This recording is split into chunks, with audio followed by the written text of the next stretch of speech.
讲到花莲顶个月发生飞行线摔死人意外，官府清查县内5间业者，所发现讲县内全部拢是非法经营，公告业者名单。到目前为止，其中有3间有搁提出许可申请，目前正在审查。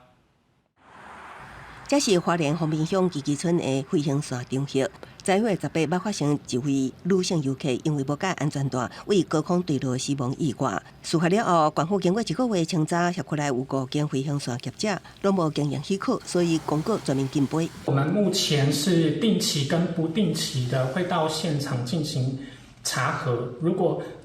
查证属实，业者有持续经营的话，我们就进行裁罚。那另外一个是，我们也相关的函文给旅行业者，请他们将游程排除在外。面对全面停飞，未少业者怨叹，除了强调飞行线是结合运动内上安全的活动，也表示有向县府申请营利事业登记。即马因为一件教练个人的疏失，都让规个产业去了了。造成的冲击是非常大的，因为个人的因素啦，造成整个我们县政府处理的方式是完全禁止，甚至已经让所有的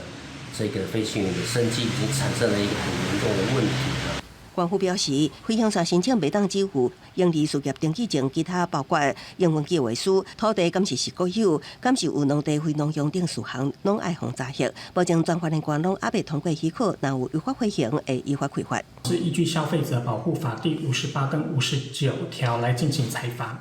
那这个法律的部分是我们有询问过我们的相关的律师以及我们法制科，这个部分是程序上面是不会有问题的。县府强调，只要业者出示经营许可，就会当继续经营，要辅导业者提出申请，保证只有3间提出申请，2间无提出，业者是强调会交县府认证。记者综合报道。